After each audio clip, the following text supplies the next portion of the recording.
여러분, 오늘은 어린이 주일입니다. 네. 아, 그래서 어린이 주일을 맞이해서 우리 말씀을 나누려고 하는데요. 오늘 말씀의 제목은 결핍과 기다림입니다. 우리 교회를 생각하면서 제가 말씀을 준비했어요. 오늘 어린이 주일인데 사실 우리 교회 어린이가 보이지 않습니다. 그렇죠? 우리 교회는 어, 이 아이들의 자리가 비어 있어요. 우리 대표기도 하셨던 우리 집사님이 또 같은, 제가 오늘 말씀이 준비한 것과 같은 맥락의 그런 기도를 하셔서 참 감사하다, 같은 마음을 품게 해주셔서 이런 생각이 들었어요. 어느 순간부터 다음 세대가 점점 줄어들었고 언제부턴가 아이들의 웃음소리가 사라졌습니다. 그러나 여러분, 비어있다라는 표현, 이 표현 비어있다라는 표현은요, 실패를 의미하거나 절망적인 것을 말하지는 않습니다. 비어 있다고 해서 그것이 슬픈 것이거나 절망적인 것은 아니다. 실패를 말하는 것은 아니다라는 것이에요. 여러분, 비어 있다라는 것은 자리는 있지만 아직 그 자리를 채우지 못했을 뿐이다, 이런 의미가 있는 거예요. 여러분, 맞습니까? 그래서 이 비어 있는 자리가 실패야라고 말할 필요가 없다라는 것이죠. 오히려 비어 있기 때문에 채워질 거야. 이런 마음이 우리에게 필요하다는 것입니다. 성경에는 아들이 없는 한나라는 여인의 이야기가 나오는데요. 결혼은 했지만 아이가 없는 거예요. 제가 아는 분도 한 10년 동안 아이가 없었어요. 어 그래도 부부가 어 뭐 이렇게 웃으면서 건강하게 이렇게 신앙생활을 하시는 분들이었는데, 그래도 이게 아이가 없으니까, 기다리고 있는데 아이가 없으니까 그런 좀 아쉬운 마음이 있을 거 아니에요. 10 년쯤 돼서 아이가 생겼어요. 여러분, 마음이 어떨까요? 너무 좋죠. 그냥 결혼하고 바로 아이가 생긴 것과는 또 다른 느낌의 기쁨이 있을 거예요. 이 한나라는 여인, 자녀가 없는 여인이었습니다. 이런 현실 때문에 웃음보다는 좀 근심이 많았던 여인이라고 우리가 생각할 수 있겠습니다. 그런데 성경은 놀라운 이야기를 우리에게 전해 주는데요. 한나의 비어 있는 품에 아들이 태어난 거예요. 어 없었던 아들을 품에 안게 됩니다. 그리고 더 놀라운 것은 무엇이냐면, 이스라엘의 역사상 매우 중요한 인물이 이 한나의 품에 안겨져 있다라는 것이죠. 결핍이었거든요. 아이가 없었는데 하나님께서 아이를 주셨고, 근데 그 아이가 단순히 이 한나를 만족시키는 아이가 아니라 이스라엘을 만족시키는, 이스라엘을 위한 아이로 자라갔다라는 사실입니다. 그 말은 한나는 이스라엘의 영적 회복을 위한 통로로 쓰임 받았다라는 거예요. 결핍이었는데 오히려 하나님 나라를 위하여 쓰임 받는 사람이 되었다라는 것이죠. 완전 역설이죠. 그렇죠? 그래서 우리 교회는 왜 아이들이 없습니까? 물을 수 있죠. 그런데 그렇게 묻기보다는 하나님께서 우리에게 맡겨주신 것이 무엇입니까? 라고 묻는 것이 우리에게 더 필요합니다. 어, 우리에게 맡겨주신 것이 무엇인 줄 안다면 그 맡겨주신 일을 위해서 우리가 무엇이든지 하겠죠. 우리가 아이들이 없어서 할 수 없는 것입니까? 아니에요. 대부분 할 수 없는 사람들은 비전이 없어서 할 수 없는 사람들이에요. 미래가 보이지 않기 때문에 할 수 없는 것뿐입니다. 우리에겐 당장 무엇이 있어야 할 수 있는 것이 아니라 우리에게 하나님께서 맡기신 것이 무엇인가, 이것을 아는 것이 우리에게 더 필요합니다. 오늘 말씀을 통해서 더 구체적으로 한번 살펴보도록 하겠습니다. 첫 번째, 시작. 결핍은 기도의 문을 열어줍니다. 사사시대는 영적으로 타락했던 그런 시대입니다. 그 시대에 이 한나라는 여인이 살고 있었어요. 이 한나라는 여인은 남편에게 사랑을 많이 받는 그런 여인이었습니다. 그럼에도 불구하고 한 가지 근심이 되었던 것은 자녀가 없었다라는 것이죠. 그래서 한나는 자녀가 없는 것이 매우 서러웠어요.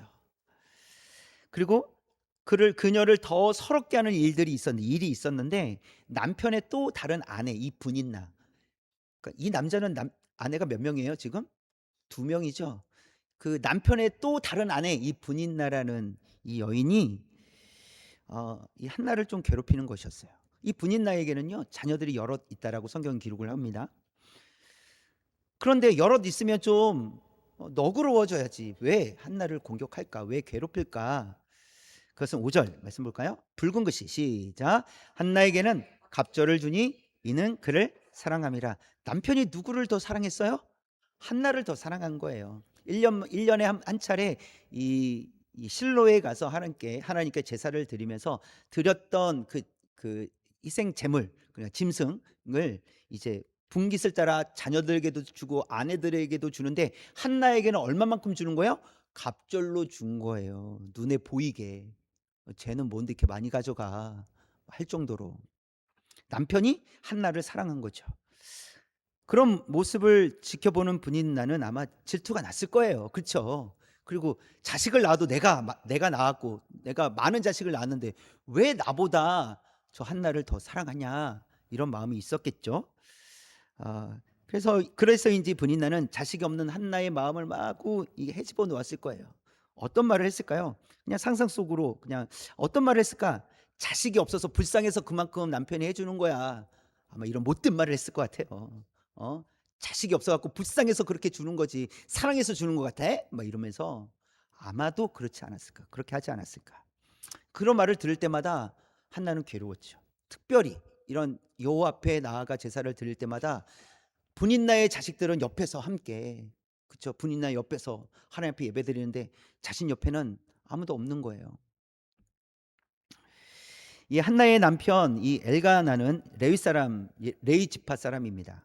그러니까 매년마다 실로에서 제사를 드렸다는 것은 아마 신앙이 있었던 것으로 보이고요. 신앙이 괜찮은 사람으로 보이고 또 가정 형편도 그냥 조금 넉넉한 편, 괜찮은 편이라고 보여집니다. 그래서 이날도 제사를 드리는 날이었어요. 어, 제사를 드릴 때마다 한나는 괴롭힘을 받았죠. 그래서 그날은 홀로 기도하기로 결정을 합니다. 그래서 남편이 있는 곳에서 좀 나와서 홀로 기도를 합니다. 여러분 기도하는 이유가 무엇이었어요? 괴로워서요. 괴로워서. 10절 말씀 볼까요? 시작. 한나가 마음이 괴로워서 여호와께 기도하고 통곡하며 마음이 너무 괴로우니까 하나님을 기도하고 통곡했다 이렇게 되어 있습니다. 남편에게 2배의 사랑을 받잖아요. 남편이 아니 아들이 자녀가 없어도 내가 당신을 사랑하잖아. 내가 그렇게 당신을 사랑하는데 왜 그래? 막 이러면서 남편이 위로도 해줘요. 얼마나 좋습니까? 그런데 한나의 마음은 자녀가 없는 결핍, 그 결핍 때문에 마음이 어땠다고요? 괴로웠다 이렇게 말씀하고 있습니다. 그 말은 한나에게 사람의 위로는 더 이상 채워지지 않았다라는 거죠. 사람의 위로로는 더 이상 채움을 받지 못했다. 아무리 남편이 사랑하고 아껴도 채워지지 않았다라는 것을 보여줍니다. 그래서 한나는 방향을 바꿉니다. 남편에게서 어디로요? 하나님께로 방향을 바꿉니다. 11절 볼까요? 붉은 글씨만 연속해서 시작. 서원하여 이르되 주의 여종에게 아들을 주시면 내가 그의 평생의 그를 여호와께 드리고 삭도를 그의 머리에 대지 아니하겠나이다. 서원하는 거예요. 서원하며 하나님께 드리겠습니다. 이렇게 이제 고백을 하죠. 이 한나의 결핍은 하나님께 부르짖는 기도가 되었다는 것을 우리에게 보여집니다. 결핍이 다 나쁜 것은 아니다라는 것을 우리로 하여금 보게 하시는 거예요. 결핍은 괴로운 거였어요. 그렇죠? 한나에게 결핍, 자녀가 없으면 괴로운 일이었어요. 그러나 그 괴로움이 누구를 향하게 되었다고요? 하나님을 향하게 되었다고요. 그리고 부르짖는 기도가 되었다는 것을 우리에게 보여주십니다. 그래서 한나의 이 기도의 방향은 자신을 위하거나 자신의 어떤 만족을 위함이 아니었다라는 것이죠. 그래서 11절을 다시 보시면 내가 그의 평생의 그를 여호와께 드리고 삭도를 그의 머리에 대지 아니하겠나이다. 삭도를 그의 머리에 대지 않겠다라는 것은 나실인으로서 온전히 하나님을 위해서만 쓰임 받는 아들 되게 하겠습니다. 이렇게 서원한 거예요. 여러분 한나의 기도는 분명했습니다. 어, 자신의 만족을 위해서가 아니라 하나님을 위해서 구하는 기도였어요. 그러니까 괴로워서 자녀가 없어서 아들이 없어서 괴로웠는데 그래서 그 아들이 생기면 나를 만족시키고 내가 기쁨을 얻을 거라고 생각을 했지만 한나의 기도는 그렇지 않았다라는 거예요. 아이가 태어나면 하나님께 올려드리겠습니다. 하나님을 위해서 쓰임 받는 아들 되게 하겠습니다. 이렇게 서원했다는 것이죠. 지금 우리는 다음 세대가 없다고 어쩔 수 없는 시간을 보내고 있는 것이 아닙니다. 맞습니까? 다음 세대가 없다고 우리가 어쩔 수 없이 다음 세대가 없어 우리는 안 되는 것 같아 이런 시간을 보내고 있습니까? 아닙니다. 지금 우리는 부르짖는 시간을 보내는 중이라는 거예요. 한나처럼 부르짖는 시간이 돼야 되는 거예요. 우리에게 결핍이 부르짖음으로 나타날 수 있기를 원합니다. 그래서 우리 교회 아이들이 없는 결핍, 이 결핍은 하나님께서 우리에게 부르짖는 시간이라고 신호를 주신다. 이렇게 우리가 이해했으면 좋겠어요. 뭐 아이들이 없네? 하나님께서 우리에게 부르짖으라고 하시는구나. 우리가 이렇게 이해를 해야 되는 것이죠. 신호라고 여기고 우리는 어떻게 하면 됩니까? 하나님께 기도하는 거예요. 부르짖는 것이 필요합니다. 저와 여러분이 그래서 기도할 때 하나님의 영광을 위하여 쓰임받을 우리 다음 세대들이 이곳에서 영적으로 무럭무럭 자라가게 하여 주옵소서. 이렇게 기도하는 거예요.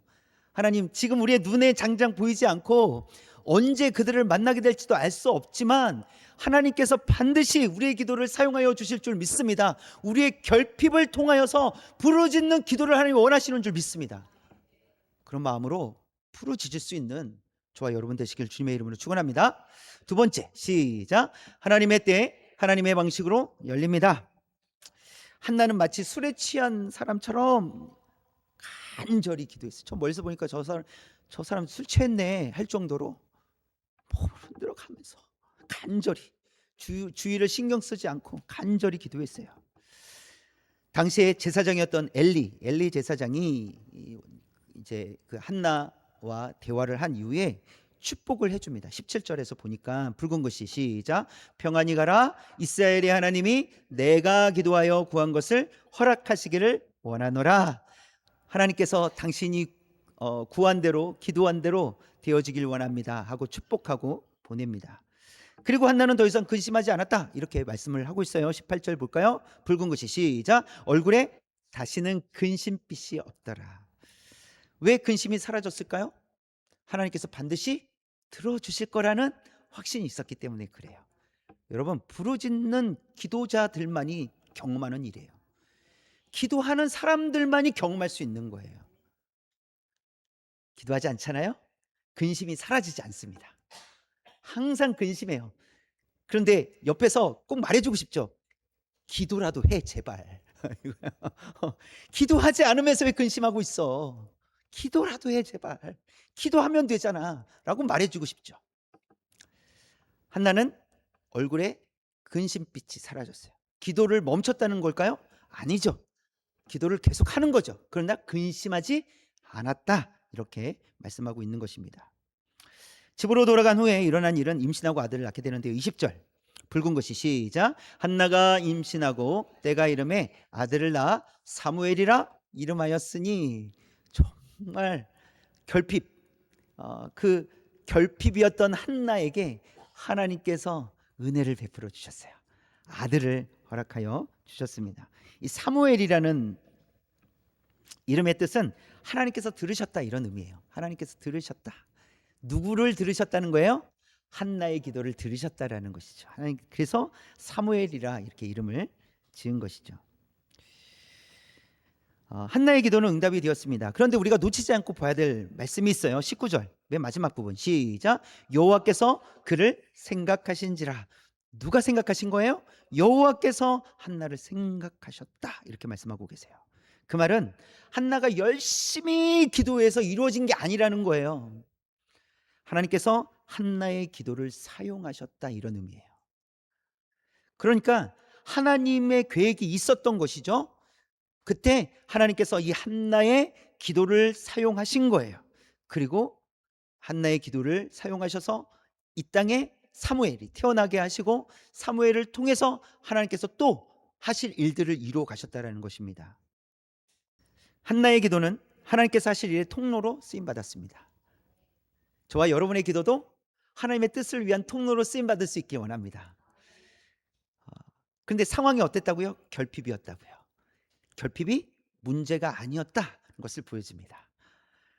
우리의 상황이 문제가 됩니까? 아니라는 거예요. 우리의 결핍된 상황 속에서 우리가 부르짖을 때 하나님께서 우리의 부르짖음을 하나님의 뜻을 이루는 통로로 사용하여 주실 줄 믿습니다. 그래서 우리에게 매우 중요한 메시지를 던져주시죠. 우리의 기도가 하나님의 뜻을 이루는 통로가 되게 하신다. 그런데 언제 여실지는 알 수 없습니다. 하나님의 뜻, 그리고 하나님의 방법, 하나님의 뜻과 방법으로 반드시 이루어질 터인데 우리는 언제 이루어질지는 알 수 없어요. 그래서 다음 세대는 우리가 만들어내는 것이 아니라 하나님께서 주시는 것입니다. 하나님께서 주시는 거예요. 여러분, 비전이 없는 교회에 다음 세대 보내주시겠습니까? 기도하지 않는, 다음 세대를 위해서 기도하지 않는 교회에 다음 세대를 하나님께서 보내주시겠습니까? 말이 안 되죠. 불안해서 보내줄 수가 없는 거예요. 저기 가고 제가 마감하면 어떻게 하지? 상처받고 뛰쳐나오면 어떡하지? 보내주겠습니까? 그렇다는 것은 우리가 기도하고 있어야 된다는 거예요. 우리가 우리는 나쁜 부모가 되고 싶지는 않잖아요. 좋은 부모가 되고 싶은데 조금 부족해서 또 부모이지만 연약해서 완벽하지 않아서 우리는 자녀들을 충분히 가르치거나 양육하지 못할 때도 있습니다. 그러나 여러분 생각해 보십시오. 그 자녀를 위해서 기도하는 부모, 그 부모는 위대한 부모인 줄 믿습니다. 실력이 부족하고 지식이 부족해도 자녀를 위해서 기도하는 부모라면 위대한 부모인 줄 믿습니다. 그것이 중요하다는 것이죠. 하나님께서 우리를 보실 때 기도하지 않는데, 다음 세대를 위해 관심이 없는데 하나님께서 보내주시겠습니까? 비전이 없는데 하나님께서 보내주실 이유가 없겠죠. 우리가 해야 될 일이 무엇입니까? 기도하는 거예요. 지금 당장 다음 세대가 보이지 않다고 해서 다음 세대가 없기 때문에 기도 제목이 없어, 이건 말이 되지 않는 것이죠. 보이지 않지만, 한 번도 본 적이 없지만 반드시 하나님께서 보내주실 그들을 위해서 우리가 부르짖는 기도가 필요합니다. 그래서 저와 여러분이 이 어린이 주일을 맞이해서 우리가 다시 한번 결심하고 결단해야 될 것은, 하나님, 다음 세대를 위해서 저의 기도를 사용해 주십시오. 여러분, 제발 기도해 주십시오. 이것은 우리의 인원을 늘리기 위한 것이 아니에요. 우리 다음 세대가 중요합니다. 우리 자녀가 중요하듯이 영적 다음 세대들이 중요해요. 그들이 건강한 교회에서 건강하게 자라가야 되지 않겠습니까? 그럼 우리가 건강한 교회가 돼야 돼요. 그리고 우리가 실력은 부족해도, 지식은 부족해도 우리가 기도하는 부모는 돼야 되잖아요.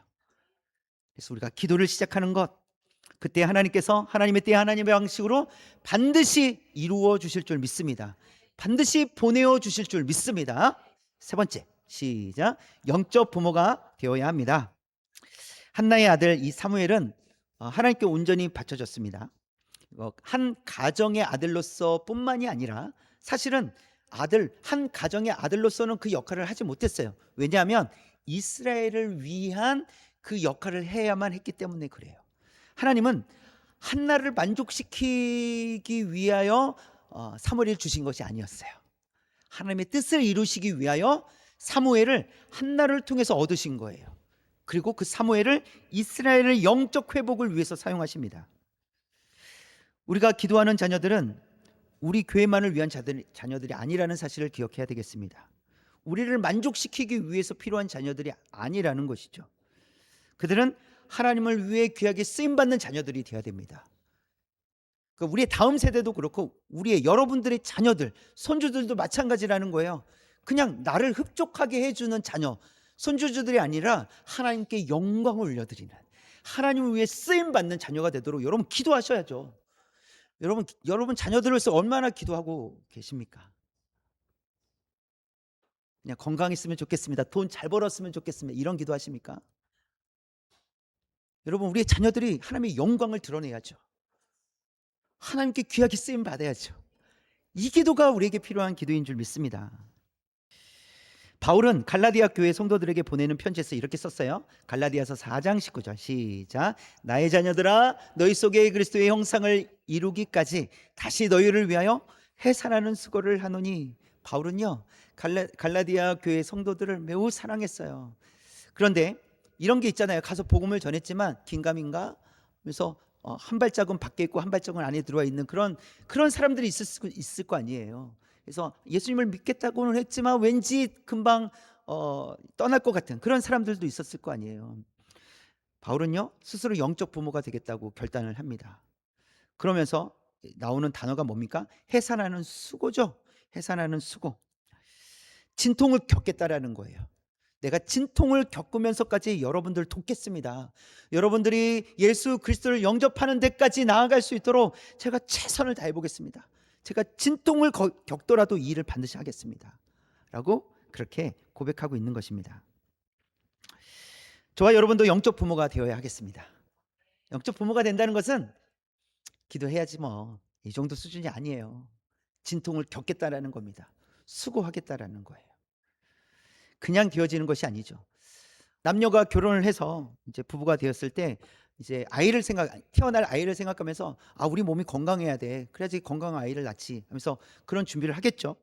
또 아이가 태어나면 생활 공간을 또 건강하게 또 잘 자랄 수 있도록 신경을 쓰겠죠.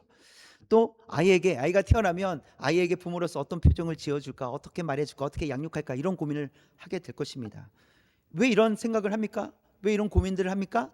아이가 건강하게 잘 자라가기 위해서 이렇게 하죠. 우리가 영적 부모가 된다는 것은 앞으로 만나게 될 이 다음 세대들을 위해서 준비한다는 것이에요. 아직은 눈에 보이지 않지만 우리는 반드시 다음 세대를 만나게 될 줄 믿습니다. 우리가 보게 될 거예요. 그래 네가 누구구나. 그래 네가 누구구나. 이럴 날이 반드시 오게 될 거예요. 그런데 우리는 지금 보지 못하지만 마치 보는 것처럼 마치 보고 있는 것처럼 우리가 다음 세대를 위해서 기도해야 됩니다. 누구를 위해 기도해야 됩니까? 먼저는 여러분의 자녀들과 손주들을 위해서 기도하십시오. 매일매일 기도하십시오. 자녀들과 손주들을 위해서도 기도하지 않는데 눈에 보이지 않는 다른 사람들, 다음 세대들을 위해서 어떻게 기도할 수 있겠어요? 여러분의 자녀들과 손주들을 위해서 기도하십시오. 그리고 여러분 주변의 이웃들의 자녀들이 가까운 또 교제하고 있는 그런 이웃들, 가까운 사람들을 위해서, 그들의 자녀들을 위해서 여러분 기도하십시오. 그래서 제가 여러분에게 부탁하는 거예요. 자녀가 아니더라도 주변에 있는 알고 있는 다음 세대의 이름을 좀 적어달라고, 기도하겠다고. 여러분 그렇게 기도하셔야 됩니다. 그러면 여러분 어떻게 기도해야 되겠습니까? 그들이 하나님을 위하여 쓰임받도록 기도해야 돼요. 하나님의 영광을 드러낼 수 있도록, 하나님으로 인하여 즐거워하는 삶을 살아갈 수 있도록 여러분 기도하셔야 됩니다. 하나님의 이름을 높여드리는 자들이 되게 해달라고 그렇게 기도하는 것이죠. 말씀을 정리하겠습니다. 우리의 기도는 마중물이 됩니다. 마중물 다 아시잖아요. 그렇죠?